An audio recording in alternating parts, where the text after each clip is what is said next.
Breaking news. మంత్రి నారాయణ బృందం London లో పర్యటన కొనసాగుతోంది. ఈ సందర్భంగా లండన్ నగరానికి సంబంధించిన మాస్టర్ ప్లాన్, అభివృద్ధి ప్రణాళికలు, రవాణా సౌకర్యాలపై బృందం అధ్యయనం చేసింది. City of London corporation planning and development director Gin Richards తో సమావేశమవగా ఆయన లండన్ మాస్టర్ ప్లాన్ పై పవర్ పాయింట్ ప్రెజెంటేషన్ ఇచ్చారు. అనంతరం మంత్రి బ్యాటరీస్ పవర్ స్టేషన్ ను సందర్శించారు. అమరావతిలో పర్యాటక ప్రాజెక్టులు, రివర్ ఫ్రంట్ అభివృద్ధి, అంతర్జాతీయ క్రీడా నగరం నిర్మాణం కోసం పలు ప్రాంతాలను పరిశీలించడం ఈ పర్యటన ముఖ్య ఉద్దేశ్యం. కాగా సోమవారం బృందం లండన్ చేరుకోగా మొదట లండన్ సిటీ మినియేచర్ ద్వారా నగర నిర్మాణ తీరును పరిశీలించారు. అదేవిధంగా బ్యాటరీస్ పవర్ స్టేషన్ ను సందర్శించారు.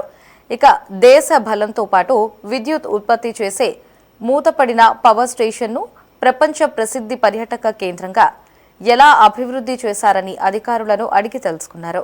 అదేవిధంగా థేమ్స్ నది ఒడ్డున అత్యంత సుందరంగా ఆహ్లాదకర వాతావరణంలో ఐకానిక్ భవనంతో పాటు పర్యాటకుల గమ్యస్థానంగా బ్యాటరీస్ పవర్ స్టేషన్ ను తీర్చిదిద్దారని మంత్రి అభిప్రాయపడ్డారు.